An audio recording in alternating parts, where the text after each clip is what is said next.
Brandon Lee era o filho primogênito do mestre das artes marciais Bruce Lee.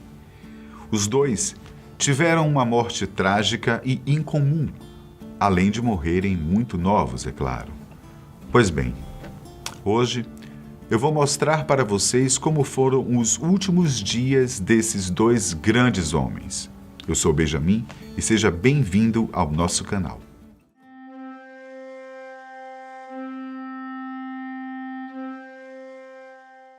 Bruce Lee morreu no dia 20 de julho de 1973 com apenas 32 anos de idade.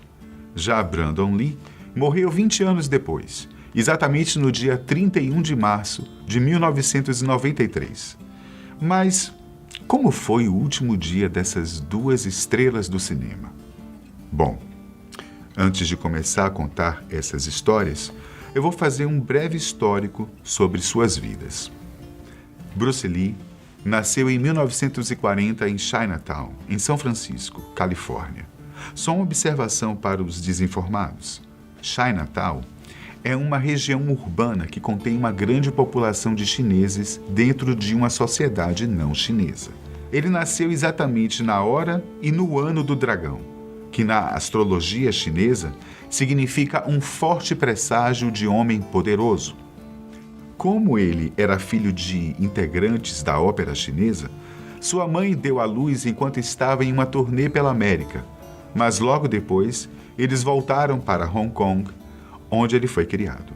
Com 13 anos de idade, Bruce Lee já lutava artes marciais e ganhava campeonatos.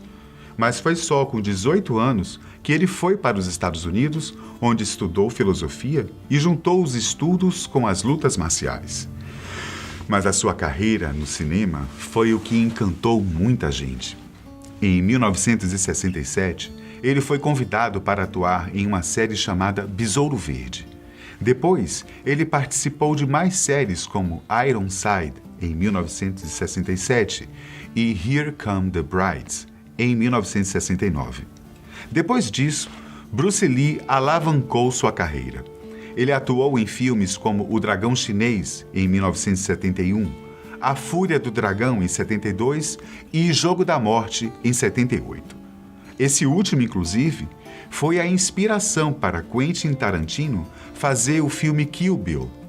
Além de ser um atleta exemplar, mestre das artes marciais e um ótimo ator, Bruce Lee ainda era diretor e roteirista.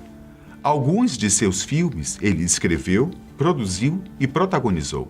Mas também não posso esquecer de citar que ele era um péssimo motorista, mas um excelente dançarino. Uma curiosidade sobre Bruce Lee é que ele tinha uma péssima visão. Ele era praticamente cego e por isso adotou o estilo Wing Chun de lutar, pois assim ele poderia confiar mais no tato do que na visão. Bruce era casado com Linda Lee Caldwell, com quem teve 2 filhos, Brandon e Shannon. Bom, já que tocamos no assunto, vamos falar agora um pouco de Brandon Lee. Brandon nasceu em Oakland, Califórnia, em 1965. Como Brandon era filho de Bruce Lee, é óbvio que seu pai lhe ensinaria as técnicas de artes marciais. E logo que Brandon começou a andar, Bruce começou a treiná-lo no seu próprio estilo, o Jeet Kune Do. Legal, né? Brandon tinha tudo para ser um grande lutador como o pai, mas quando ele tinha apenas 8 anos de idade, Bruce Lee faleceu. Depois disso, a mãe de Brandon, junto com sua irmã Shannon, foram morar na cidade de Los Angeles. Lá, ele começou a se envolver com teatro e sua mãe resolveu colocá-lo na High School of Dramaturgy. Diferente de Bruce Lee, Brandon queria ser conhecido por seu talento no teatro e não por suas habilidades nas artes marciais. Por isso, ele investiu bastante nos estudos, tanto que ingressou na faculdade de Emerson, em Boston, Massachusetts, onde juntou-se à companhia de teatro. Mas não ache que ele deixou suas raízes para trás. Brandon conseguiu conciliar os estudos e os treinos de artes marciais, sendo treinado por 2 ex-alunos do seu pai. Brandon começou sua carreira no cinema em 1992, quando participou do filme Rajada de Fogo. Em 94, Brandon protagonizava o filme O Corvo, onde acabou falecendo de uma forma muito, mas muito trágica. Mas agora, meus caros, vamos para o que interessa. O dia da morte de Bruce Lee e Brandon Lee. Para chegar até lá, preciso dar um destaque a um acontecimento que ocorreu dias antes de sua morte. No dia 10 de maio de 1973, enquanto estava fazendo um trabalho de dublagem para o filme Operação Dragão, Bruce Lee desmaiou no estúdio Golden Harvest e começou a ter convulsões e dores de cabeça.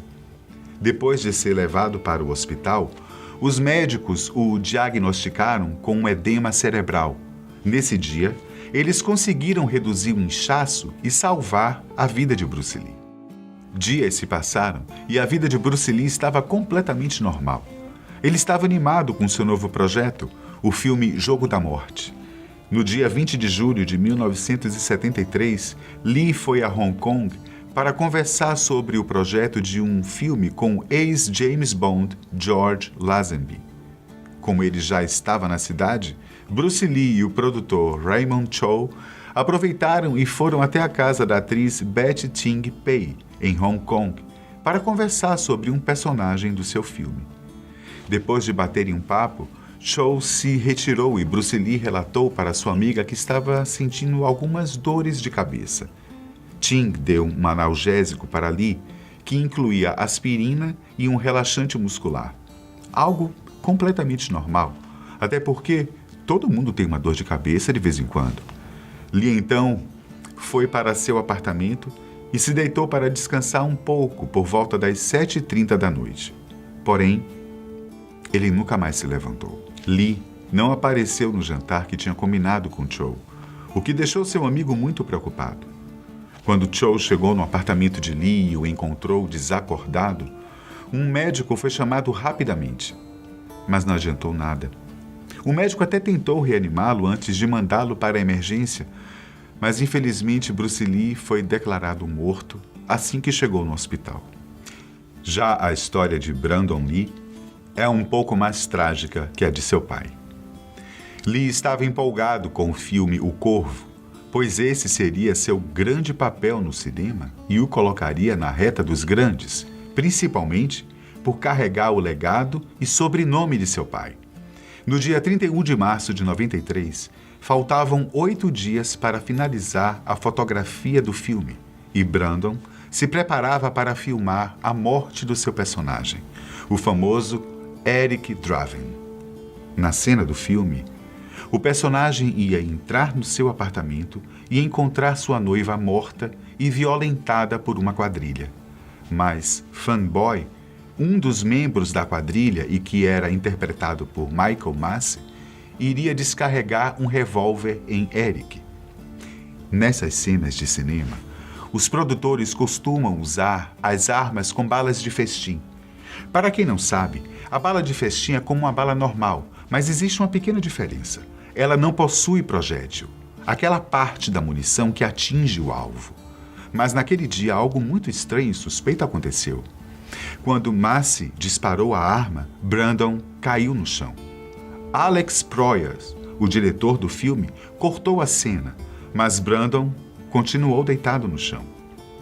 Eles perceberam que Brandon estava ferido e o levaram para o hospital. Ele ficou cerca de 6 horas em uma cirurgia, mas infelizmente acabou morrendo no hospital. Você deve estar se perguntando por que diabos ele morreu, já que as balas eram de festim, certo? O fato é que uma bala de verdade, de algum jeito, tinha ficado presa na arma e acabou atingindo Brandon. Vocês têm noção do estrago que uma Magnum 44 faz em uma pessoa? Pois é, Brandon foi atingido no estômago e não resistiu aos ferimentos. Naquele dia, Brandon Lee, o herdeiro de uma tradição poderosa e com um futuro promissor, morria.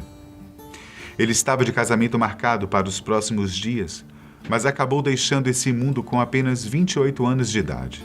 Triste história, né? Às vezes o destino pode ser cruel com algumas pessoas, certo? mais ou menos. Como todo caso polêmico, surgiram teorias tanto sobre a morte de Bruce Lee quanto a morte de Brandon Lee. Os médicos afirmam que Bruce Lee morreu devido a um edema cerebral, mas muitos dizem que Bruce Lee, na verdade, foi envenenado por seitas de lutas tradicionais, já que ele teria revelado o segredo das artes orientais. Mas essa hipótese foi desmentida por especialistas forenses, que afirmaram que ele morreu devido a reações do medicamento.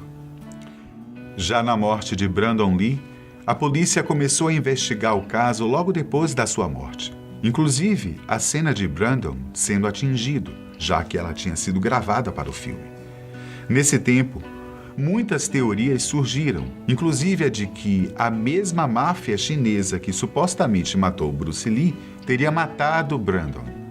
A culpa ficou para a produção do filme, que supostamente esqueceu uma munição de verdade dentro da arma. A verdade, talvez a gente nunca descubra, mas por enquanto consideramos essas histórias como as verdadeiras.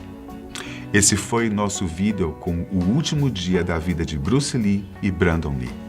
Seria essa uma maldição da família Lee? Eu espero que não. Bom, por hoje eu vou ficando por aqui, caros amigos, mas nos encontramos no próximo vídeo. Até logo!